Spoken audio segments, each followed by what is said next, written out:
Welcome to Summer's Coming, a Game of Thrones second edition podcast slash live streaming show.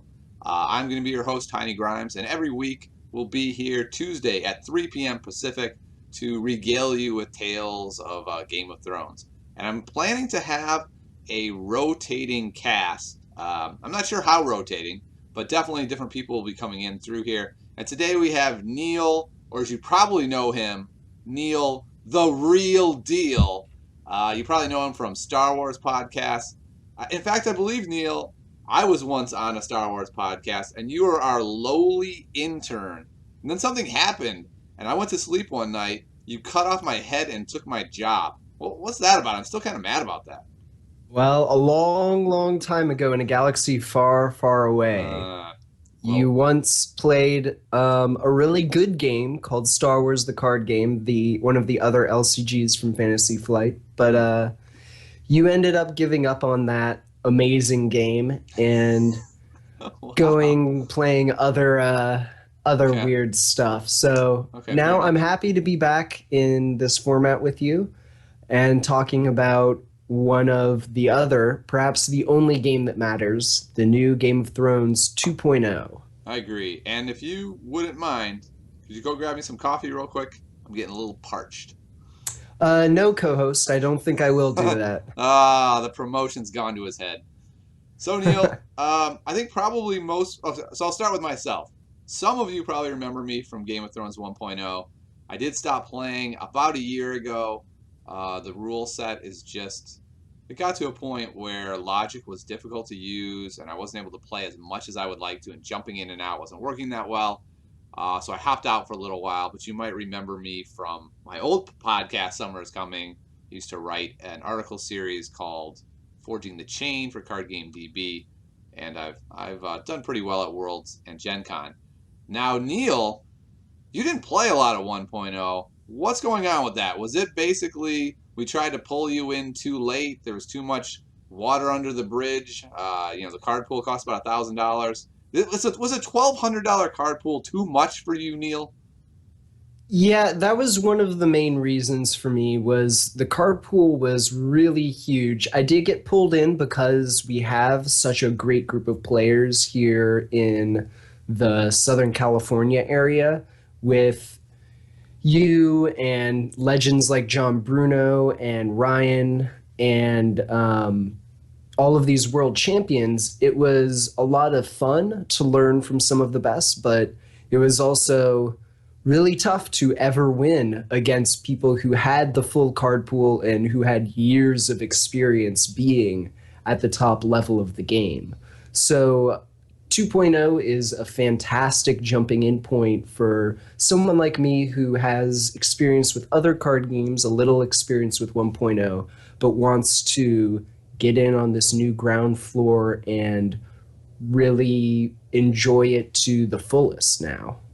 So when they announced 2.0, a lot of people were upset, right? They felt betrayed.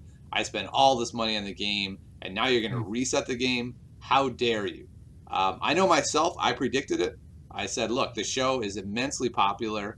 I have probably 50 people I've talked to who want to play the game and cannot.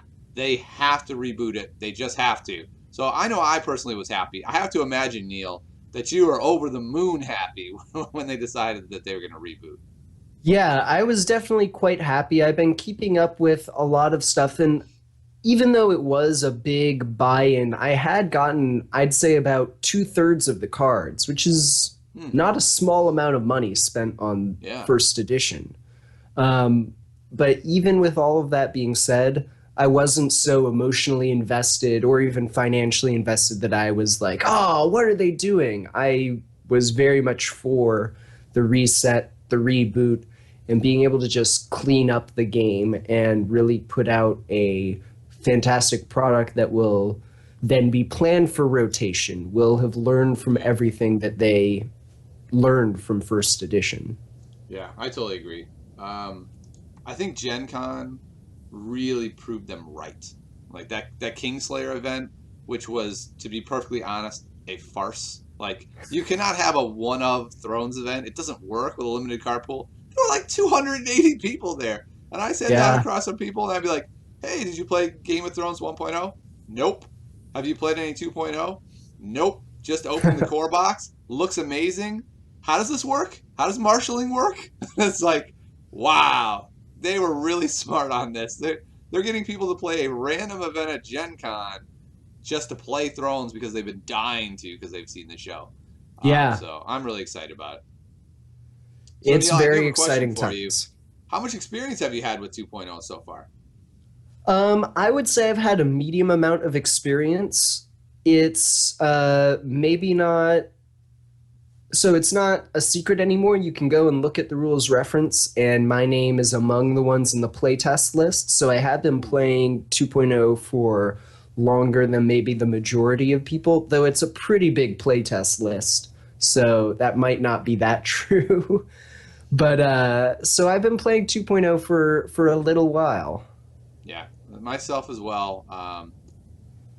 Playtesting, if you've ever done it for any game, is really exhausting because you have these printouts. It's hard to really get invested because you're like, okay, I don't really. It's like not seeing a real card is not as fun. But I gotta say, just being able to play Thrones again, it's like, ah, this is what I've been dying for. So it made playtesting a lot more enjoyable than other games that I've playtested for. Like I Yeah. said, I went to Gen Con. I played in the Kingslayer tournament. To be perfectly honest, I'm an ultra competitive guy. So if you don't know me from the past, know it from this moment on. When I speak as a Jamie Spike, ultra competitive. I have one goal to make the top 8 of an event and then win it. Fun? I don't know what that means outside of winning, right? So the Kingslayer tournament to me was a debacle of an event. But I played in it anyway because I wanted to play Thrones so much and hang out with people. I actually hung around for all 6 rounds. Most people Wow. dropped. I played a bunch on Octagon now, and played a couple of in-game games, maybe about 6. So I have a decent amount of experience with the game as well. So I think we have a little something that we can talk about here, Neil. We'll talk. We'll see if anyone listens. Yeah, or if they just think we're dead wrong. And if you think we're wrong or right, you can always email the podcast at summeriscomingpodcast@gmail.com. All right, Neil, I'm already going to go for it. You're going to hear a lot of Uh-oh. meta discussion from me because that's what I think is Uh-oh. most interesting. And I've already nailed the meta, Neil. Here we are, day 1. And I Oh see the man. meta as big dudes, 3-ofs. It won't stay like that forever. I think more mid-range, cheaper guys will come out. People will get away from that. It's really dangerous to have 3-ofs in your deck because when they die, they're dead. But it just seems like that's where the metagame is right now. Seeing 2 or 3 Balons, 2 or 3 Euron Crowseye, 3 Ashas. And with that, all kinds of interesting cards become better than they might otherwise be. So, Neil, in your experience so far, have you found that to be the case, or do you just think I'm insane? I definitely think that that's the case right now, day 1 of just the core set. I think that as soon as we start getting more cards, then you have more options and you don't have to you have more efficient choices other than just putting in 3 of your biggest guy. It'll probably still be 2 of a lot of the key characters and much more focused on the big characters than 1.0 seemed to be. Mm. But I think that to a certain extent, you're right that big characters are really where it's at right now. Yeah, I think with that, there's a number of cards then that become much better and much more important. So, for instance, something like there's a whole metagame, I think, around Milk of the Poppy. Milk of the Sure. Poppy is just amazing. But because it's so amazing, literally every single person plays Confiscate in their plot deck to get rid of it.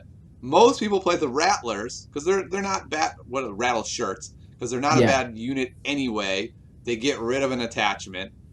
So we have this interesting back and forth where like you can do something like I'm gonna milk your Tywin, and then I'm gonna play Naval Superiority next turn because you have to confiscate, and it gets this really interesting interplay with Milk of the Poppy. Hmm. That is very interesting. I think it's one thing that I've also noticed that I think might help with the prevalence of big characters is that at least so far from what I've seen of 2.0, there isn't a true rush deck yet the way that there was in 1.0. Yeah, I agree.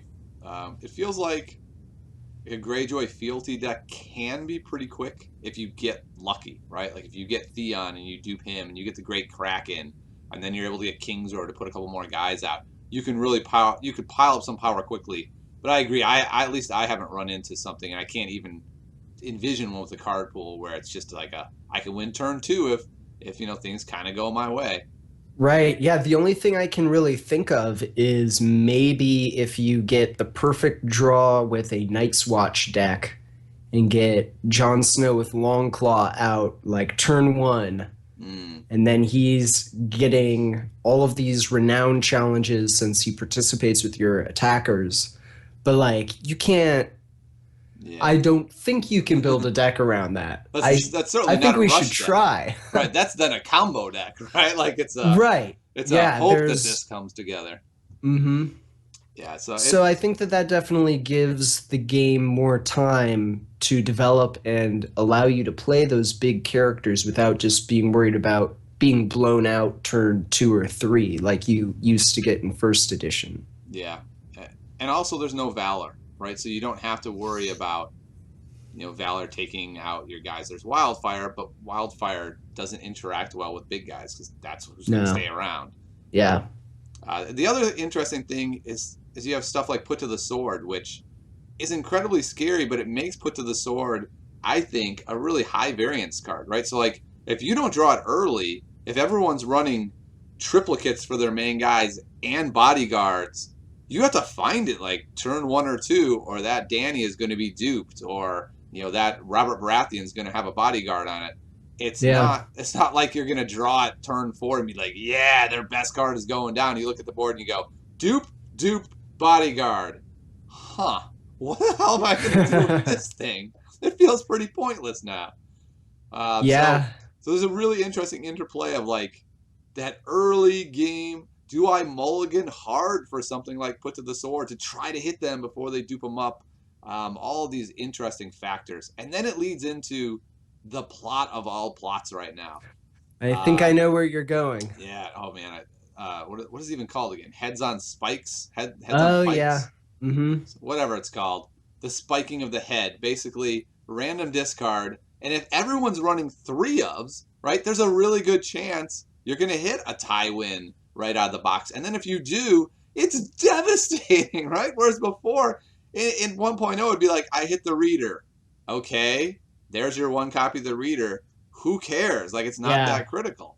Whereas now you could just completely blow somebody out turn one. And Mm-hmm. that plot goes from, I don't think I'm going to go so far as to say that plot may not be playable in a year from now. But right now, it may be the best plot in the game because you can just completely blow someone out. And if you have two of them, that's two shots at it. Yeah, it's definitely one of, if not the best opening plot at the moment. But the other plot that I think really is a key one to keep in mind with the big character meta is March to the Wall. Mm-hmm. That's the name of it, right? It is. Okay, Taking out one yeah. guy. Yep. Having both people, mostly because of the cannot be saved clause in it. Definitely. It's an interesting plot because I feel like only a lunatic is going to go like, I will, out of the gate, marshal Tywin and a zero-cost location and pray my opponent doesn't have March to the Wall. Like, No, I agree, but I think that it goes back to your earlier point of Put to the Sword, that it creates interesting mind games and choices where maybe Put to the Sword is still really good on that turn after they've duped up their big guy, because you put to the sword some of their cruddy guys. They're hopefully not going to choose them to claim you. Leave them with one character. And then if you have that marched, oh man. yeah, that is the dream. It feels like that dream is hard to pull off. It seemed a lot easier to pull off in 1.0. Sure. I played March in almost every deck, and to be honest, I've never had it work. I will say this, at Gen Con, in the crazy one-of format, I got boned so hard in round 4. So I dropped my initial hand, and I can play one dude in a location, and I look at my opponent and I'm like, this guy is 3-0. He's not a noob. He probably has March to the Wall, and he's playing Greyjoy. All right, I got a mulligan. All right, Tywin and nothing. That's all I can do. So I play Tywin. I kind of look at him, and he's like, I'm so sorry. Marched. I'm like, yeah. So then I'm like, we have to stop the game for a second. I'm not a dumbass, okay? I knew you would do that. I didn't have a choice. And he's like, oh, no, it's fine. Next turn, naval superiority. You just lost. I'm like, hey, that's awesome. But so it still happens, right? It can still happen, Yeah. even if you try to work around it. Another plot I think fits really well into the big game meta, and I think the house as a whole goes with it, is filthy accusations. Being able to kneel out that guy that they just put 7 gold into, and then a bodyguard, and they're really counting on Bob to kneel out a guy, or Jamie to do 2 attacks or something. It's just really critical, I think, being able to kneel someone out right away with that plot. Yeah, that plot can be very strong. Even as a 2 of, I can definitely see people running 2 copies of it to just get that soft control on the big dudes who can have such huge effects. Yeah. Now, I noticed you said also to the house as a whole. What house are you talking about? It's a neutral plot. Yeah, I was referring to Neil as a whole. I think Baratheon is positioned better now than, I don't know if I want to say better now than it will be, because I don't know how much Neil they're going to have added. But their Neil is really weak. It's basically like I get to Neil a guy a turn, and normally you would think that's not that impressive. In 1.0, that would have been pointless. You're like, I kneel one of your 7 guys. And you're like, okay. But now if you can hit their key ingredient, you can hit their Dany and just say, all right, Dany's done for the turn. That one kneel becomes really, really useful, substantially more so than I think it will be later on. Now, having said that, they may get more cards where they can kneel 3 guys a turn, 4 guys a turn, and then it's a whole different game. But right now, I feel like Neil is positioned really well because of what we've been talking about, this metagame around big giant dudes. Yeah, I agree. That seems like a really good point that Baratheon has some really good tools both as a main faction, and what's amazing to me is that pretty much all of the R'hllor cards that trigger Melisandre's kneel ability are not loyal. Yeah, So I think that makes Baratheon one of the strongest houses to get support from. Because you can just run the entire R'hllor package, you get a bunch of kneel and control, and it just seems pretty solid. Yeah, I agree. So now we're going to go all the way around, right? So we've talked about this meta, kneeling guys. So I have decided for myself that the answer to this meta roller coaster is to play Illyrio, the Handmaiden, and Dany. So if the meta is about big guys, and if people know that and play Baratheon to kneel the big guys, well, I will meta the meta, and I will stand my knelt big guys. So there you go. Full circle. Yeah. I mean, that makes some sense. Targ does seem to have some of the most stand right now, and I think it was stated in one of the many articles that that's kind of one of their themes. I really like this Dany. Just I'm more of a kind of Shaga combo-y player. That's what I lean towards. So I really like this idea of Voltroning her up and just really wrecking everything with this one amazing character. And that's where we differ, right? So that's one of the things I think is most interesting about us, that I always know your initial builds I will always hate, right? Because I'll be like, it's too combo-y. It's not efficient enough. And oftentimes between the 2 of us, we can come up with something really interesting. Like I wouldn't have looked down the combo alley. You've brought the combo alley out, and we find something ultra efficient. Well, so what I've done with Dany is I don't do the combo. Like I just one off of one of the dragons, one off of another dragon. I don't even run the 3rd dragon. Yeah, I'm crazy. I just run her because she's awesome. She has insight. You can stand her with a handmaiden. She doesn't have to have all this other junk. She's just amazing as she is. If you say so. Yeah, I know. That's like Rock meets Rock and butting heads right there. We're 2 rams in the wilderness, Neil. Yeah, anyway. All right. I think we can move on from that, though. I think we can agree that the meta, maybe we can't agree, but we can state, and you can disagree with us, that the meta seems to be right now big guys doing their thing. Whoever can get out the big guys and have them standing is probably going to do the most work. Yeah, yeah, I think that that's definitely where the meta is starting, and we'll see how that shifts as people recognize that and find ways to counter it. Yeah. So Neil, I'm gonna ask you this question then. What's been the house that you've enjoyed playing with the most so far? I know you probably haven't played all the houses. I haven't either. I kind of dabbled with them all, but I haven't really concentrated on them all yet. Yeah, the one that I've concentrated on is probably Targaryen because I like the idea of the Dany combo so much. Hmm. But other than that, I've also really enjoyed Tyrell. Hmm. I think that they have some really solid, well-designed cards that are cool and borderline combo-y, but also pretty solid on their own. Okay, I can agree with that. Are you talking about things like what's her name? The lady, the big lady, The Queen of the Thorns. Queen of Thorns, or as I call her, the big lady. Her, but I think that maybe my favorite card in the core box is Randall Tarley. Okay. Yeah, he's good. Um, I think that he's just such a good, solid character, big body, two icons, renown.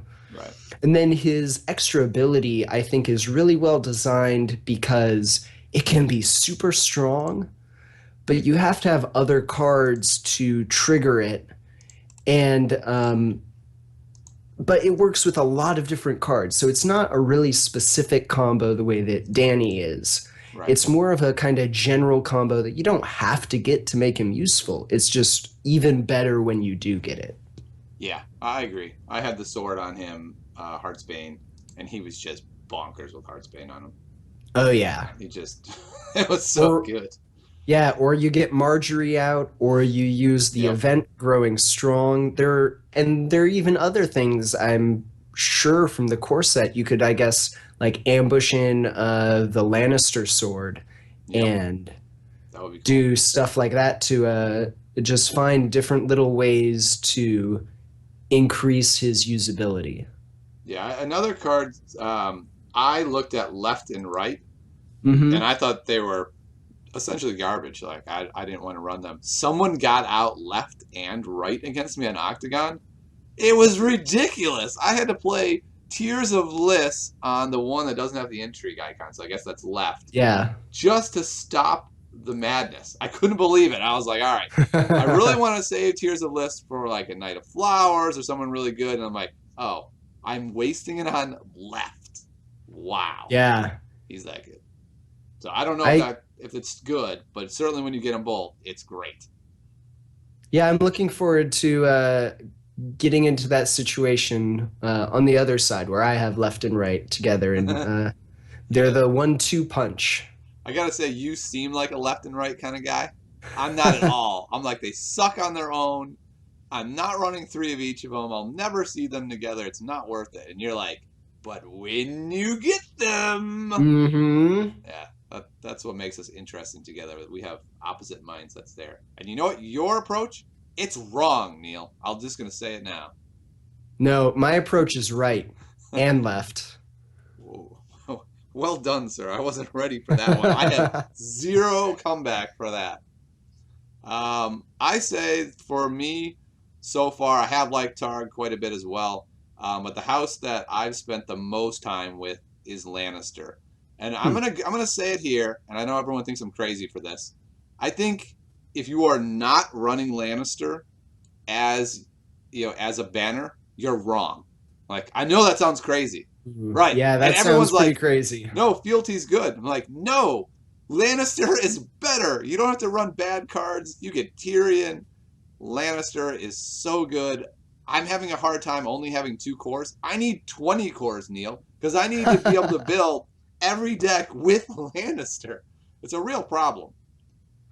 I'm definitely somewhere in between. I don't.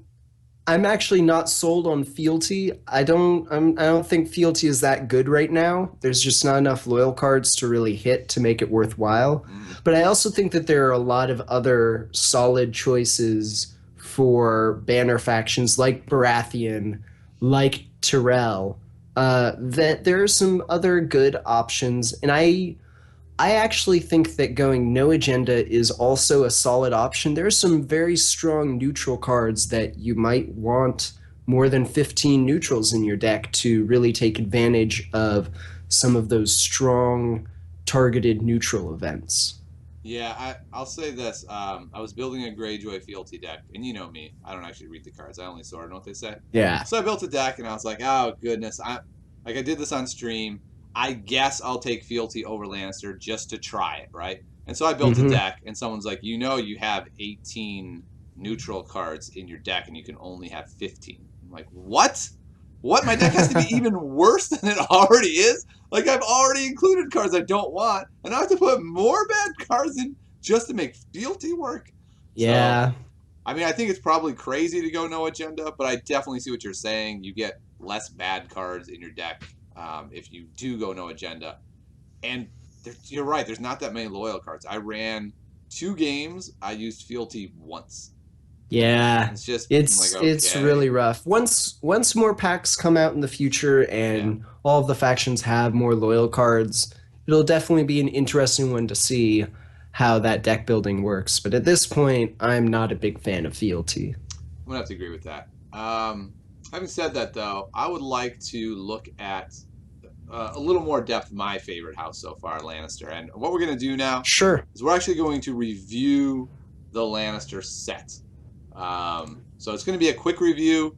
Neil and I, we don't do numbers here. We're just gonna talk about the cards and tell you what we like about them. Let's actually start with the good ones. We're not gonna start with Burnman. Come on now. So let's start with Cersei.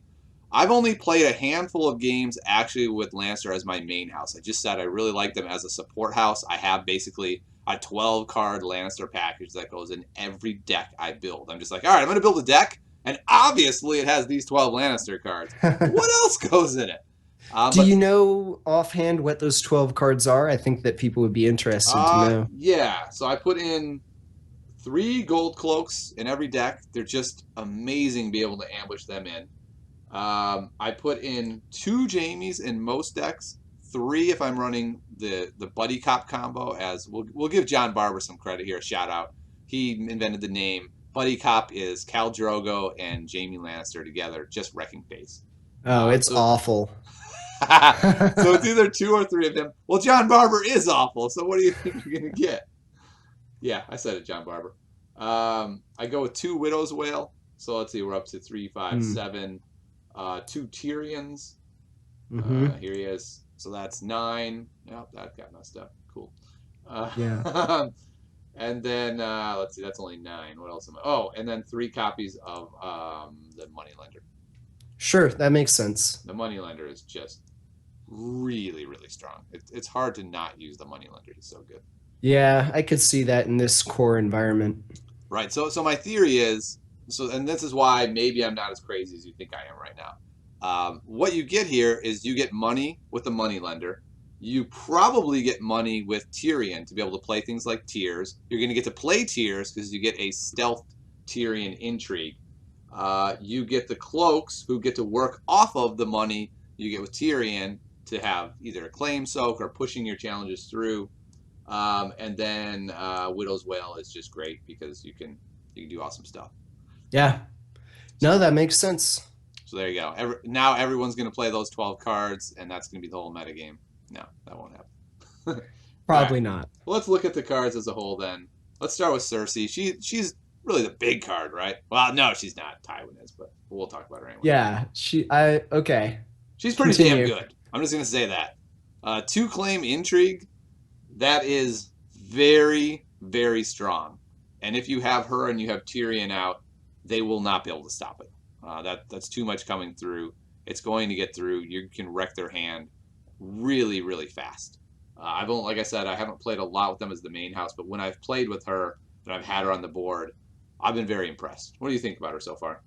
Yeah, her stats are good, good traits. It'll be interesting to see if they bring back stuff with the queen trait. But yeah, just an all-around really solid card for the cost, and 4 cost is now very reasonable with the new version of the economy. So, Yeah. yeah, just a good solid card. Definitely play her if your main house is Lannister. I mean, 4 costs, it's not just reasonable, it's cheap. She's Yeah, it's practically the same free. as most of the armies. Yeah, I mean, she is really cheap. And she combos really well with Lannisport. Oh, she combos Mm-hmm. okay with Lannisport getting to Right. draw, but she combos really well with Casterly Rock. So you can Yeah. often get 3 claim in. Then you do your 2 claim one with Cersei. You do another 1 claim. You're pulling 3 cards out of their hand. That's just death. What's one way to handle a big guy meta? Pull their big guys out before they can play them, because they can only play 1 per turn. They can't dump Mm-hmm. 4 big guys. Am I right? Have you been able to pull this off? I have not been able to dump 4 big guys, no. No, exactly. I So, guess it could be possible if you saved up some King's Roads for a few oh turns, but yeah, that would be yeah, no, that's amazing. that's not gonna happen. Like, I have 3 King's Roads out. I will now blow them all up. I've got the noble plot. Bam. Yeah. Yeah. All right. So Cersei's great, but So what do you think Cersei, of Casterly Rock other than with Cersei? when I'm playing Lannister, especially in this small pool of cards, it goes in as a 2 of. It's a Mm-hmm. strong card. It really does let you just obliterate their hand. I mean, and that's it's one of the things. If you're newer to Game of Thrones, I know military claim looks like the claim, right? Like I had someone on my Oh yeah. stream yesterday, and they're like, okay, so military is the only claim that matters, right? Because you're taking their resources away, because you're killing the dude that they spent resources on, and you're controlling the board. It's the only claim that matters. It's like, okay, that's the beginner method, right? You step Mm-hmm. up to the next level and you start realizing hand is really important. If you can knock their whole hand out, then you can really start controlling their board because they can't repopulate. Yeah. So it's Oh really yeah. very strong. And at 2 cost, it's a great, relatively inexpensive card that shouldn't hit your tempo of playing other characters that turn. Yeah. And it makes your little guys bigger threats with increasing the entire challenge. Yeah, definitely. And then, the fact that now you're going to get 2 challenges. So if they want to stop even one of them, they're going to have to kneel out some of their intrigue icons. It's going to be harder for them to fight back that hand battle. You're either going to win it really one-sided, or they're going to lose half of their hand and then you will lose nothing. And so it puts them in a really difficult spot. Once that card hits the board, they look at it and start looking at their hand and going, huh, well, the game just changed. Yeah. All right, let's look at who I would think most people would consider to be the big daddy of Lannister, and that's Tywin. And Tywin, with that 2 gold on him, so if he didn't have any gold, he'd be solid. He Yeah. would be really hard to stop. Whatever challenge he was in, he would probably win if you wanted to, especially if you have Tyrion out accruing gold. But Hmm. having 2 gold on him is bananas. Yeah, it just makes all of your turns so much better, and you get even more benefit from investing and keeping him around. And Tricon as well with renown. Yeah. He's all that and a bag of chips. Wow. Pulling up the old school reference now. Yeah, I think we'll have another episode where we talk about all the 7 cost ones and rank them, but he'll be near the top if he's not the top. He's just so good, especially in Lannister with all that gold. He just helps fuel the madness, the absolute madness that you can get going where you're like, it's turn 3. I now have Tywin, Tyrion, Cersei, and Jaime. And they're like, I have Balin. Like, I thought I was doing all right here. What Yeah. happened? Yeah, so he's really good. Like I said, unfortunately, I haven't played him too much because I generally play them as a support house. But just looking at him, just staring him in the face, I'm thinking to myself, why the hell am I messing around with Targ? Why aren't I just playing all Lannister? What am I doing with my life? I don't So, know. so we'll see about that. All right, now I'm gonna put up my favorite Lannister card, but because since I'm playing them usually out of house, Tyrion is just he is utterly amazing, and I wonder if he's the best card in the game. I won't make a statement like that. I don't feel like I've played enough with all the houses, but he is game breaking. And like when your opponent gets him, you just look at them in the face and you're just trying to read them. Like, hey man, you got a Tears of Bliss? You got to put to the sword? And you're looking at them, trying to elicit some information to know what horrible thing's going to happen to you when they get 4 gold during the challenges phase. Yeah, I just recently I was playing against you and you were running whatever deck with your Lannister banner. And I think both games you got him out and I hadn't realized just how mean Tyrion feels Yeah. because stealth is so rare in this and it's so strong. And then his reaction is just such a deterrent and so scary with with all of the events it enables. Especially we'll talk about them later, but Lannister has some very cool, tricky events that they can use fueled by Tyrion. And yeah, it's definitely a tough card to play against. Yeah. And the crazy thing is not just events. He's in the ambush house, right? So it's like, Yeah. oh, you could actually get a board full of dudes, right? It looks like you've got Tyrion and Tywin. And I'm looking at your board and I'm going, huh, I'm going to do a military. I'm going to kill one. I'm going to march the other guy. And then I win. It's as simple as that. And they just go like, I'll do an intrigue. And then I'll bounce in a gold cloaks. And then because I have Lannister or whatever, I'll do another intrigue. And I'll put in another gold cloaks. And then you look at the board and go, oh, so I'm really dead. Okay, cool. Like I thought I had this one won, but I'm actually dead. Yeah, Tyrion also gets around the plot.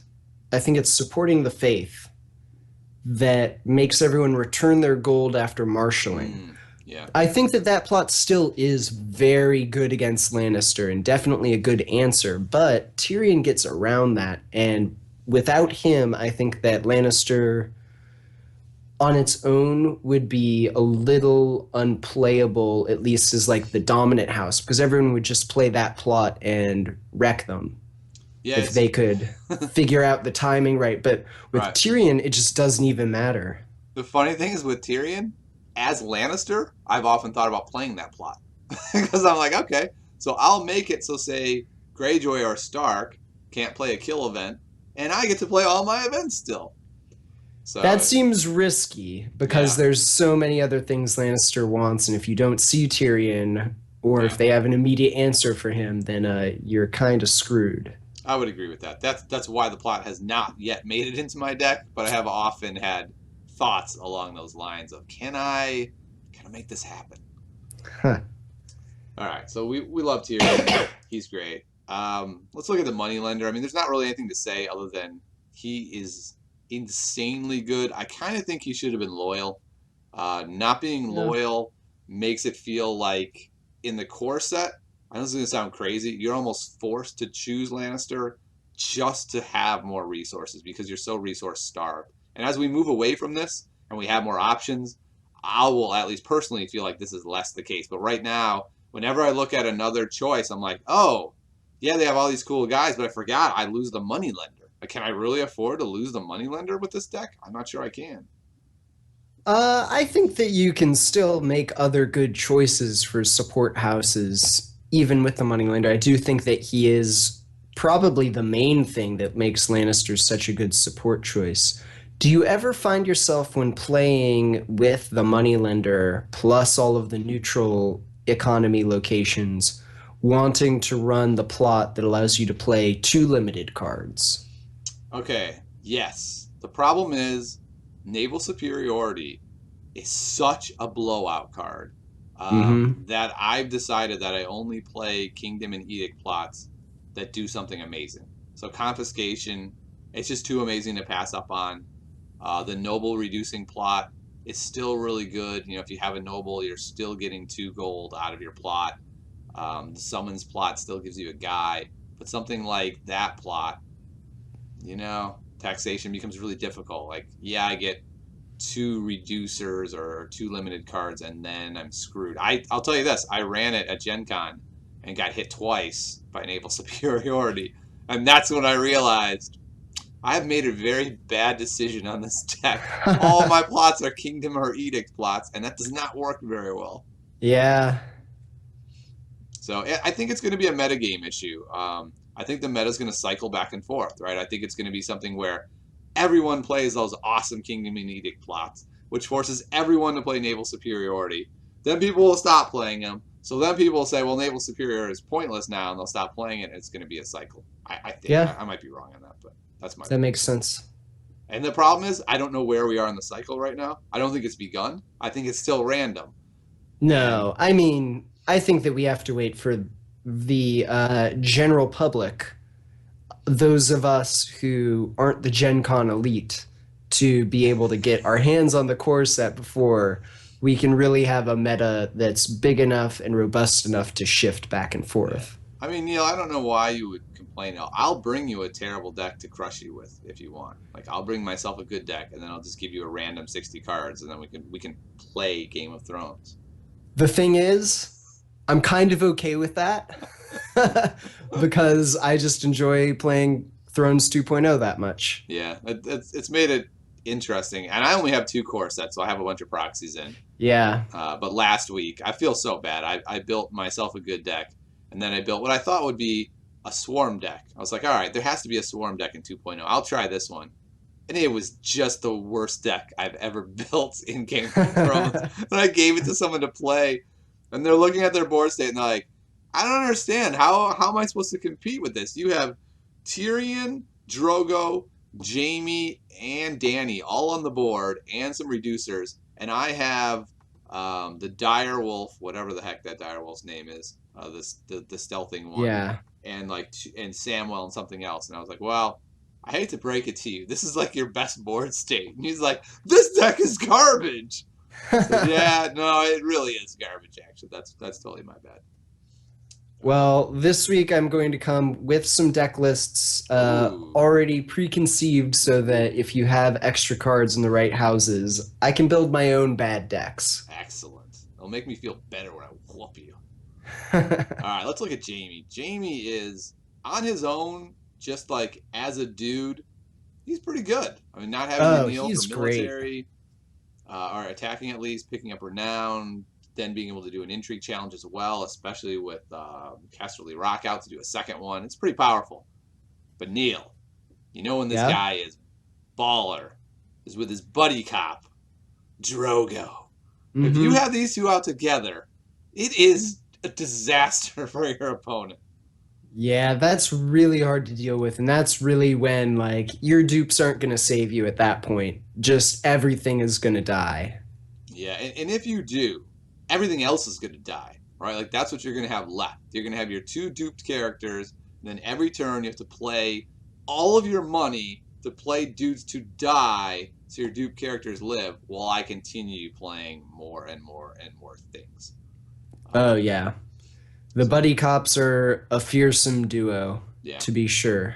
Obviously, you have to run 3 of each, and then heads on spikes. Yikes! Becomes a little scary when you have like 6 uniques in your hand that you want to not die when they're pulling a card out. Yeah, and of course, Milk of the Poppy turns off half of the combo. They still have a big body, but it's definitely less scary when you aren't getting both halves of the buddy cop duo. Totally agree. Let's look at a card that I think is going to be basically garbage down the road, but right now is surprisingly good because of what we've been talking about, where people have a lot of 3 of. So you can actually reasonably expect to top deck something reasonable. I don't think the odds are great for you, but they're better than they will be in the future. So you're talking about the Tickler. Yes, I'm talking about the Tickler, discarding the top card of an opponent's deck. Let's say you hit Robert Baratheon, their 3rd copy, and you discard the one in play. I mean, that can be a huge blowout. Yeah, huge. I mean, you can still save with dupes because it's cannot be saved or anything, but I mean, it's still really likely, even hitting a income location can be crazy. Getting rid of one of their gold roads that's in play. Sure, yeah. And you can, if you're, so this is something I might expect you to do, Neil, is to show up with House Tyrell paired with this, and then play the Bear and the Maiden Fair, right? And like set Mm-hmm. up this awesome combo where you stick my Danny on the top, you kill one of the dupes with your put to the sword, and I'm like, I'm fine, I still got a dupe, and then you're like, dominance, baby, boosh, Danny's gone, and then I cry. Well, I have a new deck to make. Three ticklers, three bear in the main pairs, Uh-huh. and a summons to find the tickler. Yeah. I can't wait to play against it, Neil. That could be very strong. I'm just not sure which house you run it out of because both of them are non-loyal. So Yeah, either way. there you go, Neil. You really have your work cut out for you. All Yes, right, yes. let's look at. We got a couple more guys left before we move to the other stuff. So we have gold cloaks. Gold cloaks are simply amazing. Being able to pay 2 for them to get a pretty sizable body out that's flexible whenever you want. They can't stealth them. They stealth first. Then you jump them in. Claim soak, blocking, no unopposed for those darn Greyjoys. They're just really flexible and strong. Yeah. Yeah, and especially if you're keeping your big guys around, then it's kind of okay that they're just going away at the end of each round. You only really need them for the single use. It'll be interesting to see if and when we get any cards that interact with the ally trait. I know in first edition there Yeah. were a good number of cards that really made ally cards a lot weaker than others. Yep, that'll be really interesting. Something like Dissension. I thought the same thing. It was funny. I was going through the cards with the 1.0 mindset, right? I'm like, Yeah. this card looks good. Oh, wow, this card, it looks really strong, but the ally trait just makes it horrible. And I was like, wait, stop your brain for a second. The ally trait is not a negative. It's just a thing. You're fine. Play that ally and stop being a moron. Mm-hmm. So Yeah, for now. yeah, exactly. For now. So we have the Burn Men, which is basically like a terrible version of Gold Cloaks. Cost still ambush 2. Now it's a monocon. I think if you're playing, especially with something like Fealty, you're fine using them. But as my 12 package out of house, I might play 1. It's doubtful that I would play more than that. Yeah, out of house probably wouldn't use them, but they're a fine small body for the core set, especially if you're Yeah. doing mono faction. Yeah, it's one of those cards that is somewhat usable now. In the future, I don't think we'll see much play from him. Yeah. We missed a really good card in Pycelle. Insight is just Yeah. a very strong mechanic. Yes, and he has a pretty good stat line. Being only 2 strength is definitely a good balance for his cost and having insight, but yeah, he's definitely a solid include if you're playing Lannister. Yeah, being able to play something like him and Cersei on the same turn, because it's only 7 total, is really strong. You're going to get that 2 claim intrigue with an insight, which is a 3 card split there. That's really sizable card advantage there, just in one swing. So I mean, he's really strong. Believe me, every time for about the first 5 times I made decks with Lannister out of house, I'd be like, yeah, Pycelle easily goes in. I'm like, he's loyal? No, that can't be right. Look at how small he is. But man, he is good. Yeah. So Joffrey seems like your kind of card at some point. Definitely. Like, Uh-huh. He's overcosted right now. I feel like he fits in a really specific card where you're like doing some cool combo and you're killing all your nobles. I just don't think the card pool supports him very well right now. No, I'd agree. Maybe if there is a rush deck in the game to be had, it might include something like him. Sure. Because then you're kind of gaining back some power if one of your renowned guys dies, or even if you're soaking claim on some other people, then you're still getting power even when you're losing stuff. Sure. I did get to win a game with him. Oh yeah? I played. I was at 14. I played Wildfire. I killed my Cersei, claimed the power, and I was like, I win by killing my Cersei. So that was pretty fun. Yeah. You don't get to do that all, but I don't think it's really worth playing him for that. I think the reason you would play him is with Widow's Wail, the next card. Widow's Wail, we already talked about a little bit, is a very strong card, and it becomes even stronger on Joffrey. But I just don't think gaining a military icon on Joffrey is really worth it. Like, you'd have to basically play 2 to 3 of this and then 2 to 3 of Joffrey to ensure that you would get that together. And I'm definitely not playing 2 to 3 Joffreys. So if you only play one, then it's very unlikely you actually get them together. And if that's the case, why are you playing Joffrey at that point? Yeah. Yeah, I definitely see that point, but like you've said, Widow's Wail itself is a really, really strong card. Yes. The surprise +2 strength Yeah. is something else. Yeah, and in a limited card pool, that's especially the case because you can kind of get a feel pretty quickly like what their deck is doing. Are they really going to have pump? Okay, so if they're Greyjoy, their pump is on the board. They don't have it on the board. So now I know they just don't have it, and I can jump this in, and I will win that challenge. And that's a very strong tool to have. It's one of those reasons why I look at Lannister and I'm like, oh, that's so strong, so good. Yeah. Let's see who we haven't talked about the merchant. Merchant's just a reducer, so he's great. You know, reducers are wonderful. Yep. Queen's Assassin is a very interesting card. That it's loyal. So like I said, I haven't gotten to play with it too much. And it's tough because they get to choose the guy, but every now and then it can be a real blowout.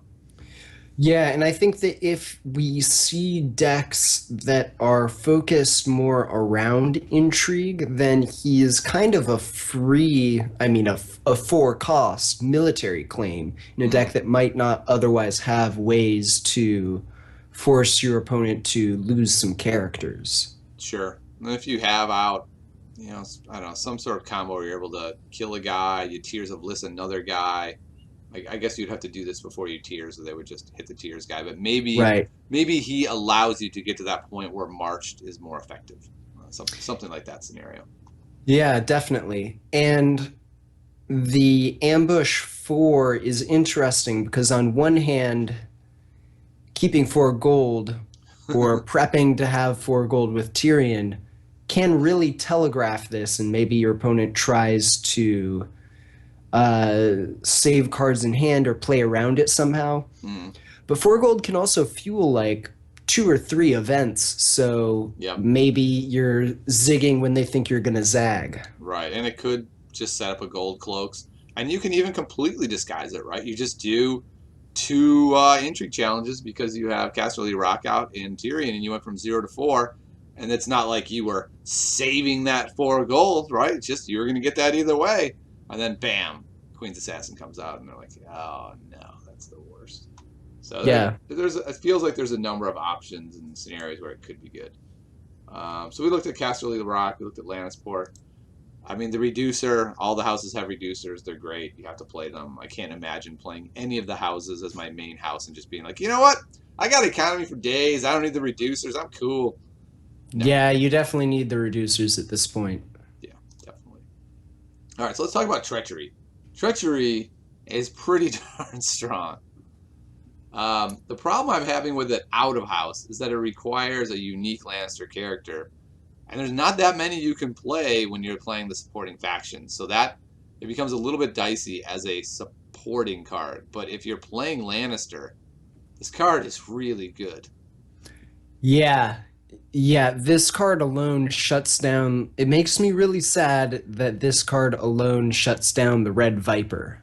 I had one game where I was probably going to lose anyway, but I had a giant challenge with the Red Viper, pumped up, all of this stuff. I was going to get close to winning. And then my opponent just did Treachery and canceled the Viper's reaction, and I got no power. That is a real womp womp. Yeah. Uh, So yeah, this is a very, very strong card. yeah, it's really versatile. One thing to remember, and I'm sure everyone except me remembers, it doesn't cancel events. Um, Right. so I had a game actually where my opponent canceled something I was doing that was really critical. I don't remember what it was, and I was like, "That's cool." Treachery or treachery? He's like, "Excuse me, you may want to read your card." Not only does it not cancel events, now I know you have a treachery, which makes it substantially worse. So Yeah. that was a bit of a problem. So don't do that. All right, things I do for love is really interesting. In any other house, this card would not be that great. But being able to accrue gold quickly with Tyrion lets you do some insane things. Like, it's possible you could save up 7 gold without a ton of problems and bounce, Balin when he attacks or Euron when he attacks. I mean, that would just be gut wrenching. I've never been able to pull that off. I've never had that much gold.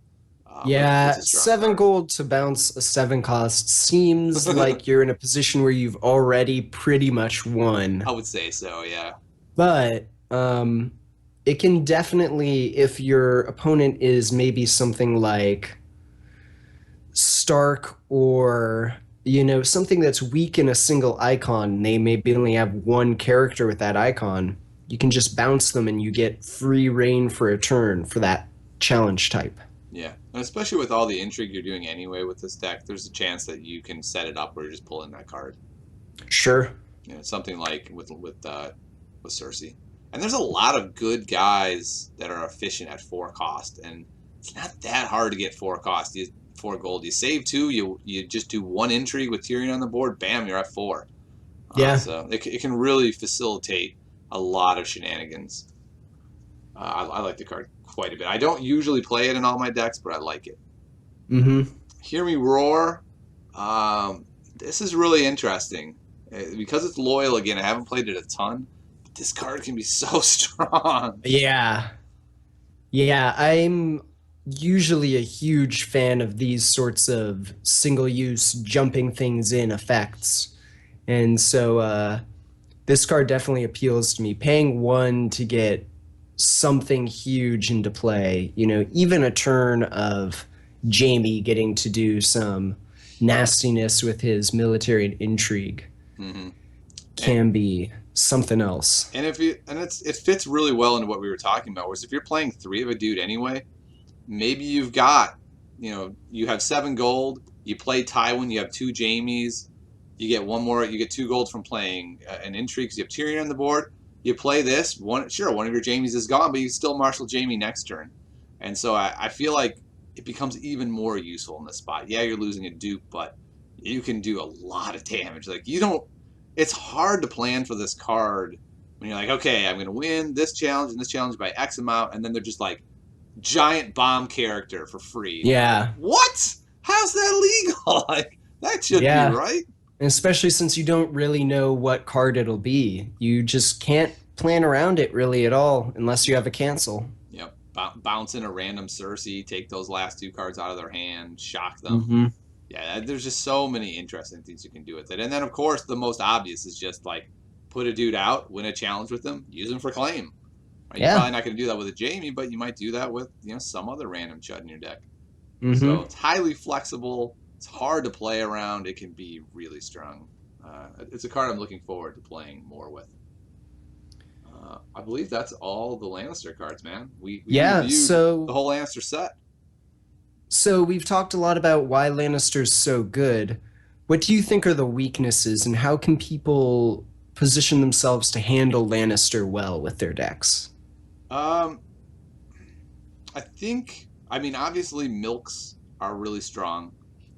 It puts them in a spot where they have to play confiscate, and then that, right? And so then you can plan this is one of the things that's really important in this game is planning ahead multiple turns. So when you're marshaling, make sure you're marshaling for the next few turns, not just this one turn, right? And so you're saying, okay, I'm going to marshal knowing next turn they're going to have X amount of gold because they have to play confiscate if I hit their Tywin.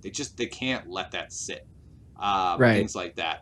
So being able to play that, handling Tyrion is way more important than you think it is. Like, the first couple times you play against Tyrion, you're going to be like, I mean, he's not that great. Like, Tywin's amazing. Cersei's wrecking my hand. Tyrion's just annoying. No, Tyrion is not just annoying. He is destruction on wheels. Kill that bastard. So I'd say that's a main thing that I would say. I try to whittle them down where you can march them. I mean, they're going to be spending a lot of money on big dudes. March them if at all possible. What do you think? What have you found as a good strategy for handling these guys? That was definitely my same thought, is that I've found you really have to handle Tyrion. I want to try playing around with the plot that returns all of the gold after marshaling, because it has solid income itself. I think it has pretty good stats, and that ability in conjunction with handling Tyrion really limits the tricks of Lannister, and I think will allow you to handle them much better. That they may still be wrecking your hand and controlling you that way, but they might not have all of the options they need to really brutalize you. I think that's fair. Well, we're about out of time, but this is a segment we're going to have on the show every week. We're going to do a quiz. Now, if you are familiar with the Star Wars podcast at all, we used to do pod quizzes, which were way more challenging. You'd just be like, number 18, and you have to name all the cards. Can't do that here, but I'm going to name you a card, Neil, and I want to see if you can tell me about this card. Okay. I'm finding one, by the way. I didn't have one planned. Let's see. I'm going to pick this guy. Maester Calliote. I should have picked a card I could pronounce. I have no idea if that's how you pronounce it. Okay. I think I know what this one is because I was recently building a Martell deck. Ah, oh, darn it. So from what I remember, he's a Martell unique character. I think he's 3 cost. He is? He has intrigue and power. Nice. He's a maester. I think his strength is, I want to say 3, but it might be 2. And then he has a reaction. After he's in a challenge that you lose, you get to, I think, remove 1 challenge icon from one of your opponent's characters. Very good. You were off a tiny bit on his strength. His strength is 2, but I mean, that's pretty darn good for out of the blue getting him. Now, unfortunately, I'm going to open myself up to the same scrutiny, but I'd like to, before that, say we're going to take questions for just a couple minutes in chat. If you have questions, now is a great time to ask them. Type the word question, : and then what your question is, while Neil probably stumps me, to be perfectly honest. So go ahead, Neil. Stump away. So I'm going to ask you... Cersei Lannister? Okay, let me... No. It's going to be Olenna's Informant. Oh, I actually know this card because I love it. Unfortunately, I probably don't know everything about it, but it is a 2-cost Tyrell event. Oh. What? No, I'm wrong on both? Yeah, maybe you're thinking of a different card. Wait. You're thinking of... Olenna's Cunning. What was this? The Informant? Yeah, the Informant. Okay. I sort of know this card. A little bit less.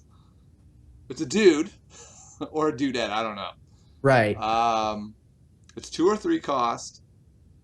I think it has intrigue and power. It has about 3 strength. Its ability is something a little useful like that. I don't remember. I have been stumped. What is its ability? You were pretty close. It's 3 cost. It does have intrigue and power. Only 2 strength. It has an ambush. Oh, that's right. How much do you think the ambush cost is? I'm thinking it's 2. It's 4. Whoa. Must be and really the good. reaction is, after you ambush it into play, or after it enters play during the challenge phase, you get another challenge of whatever type you want. That's right. I even played it at Gen Con.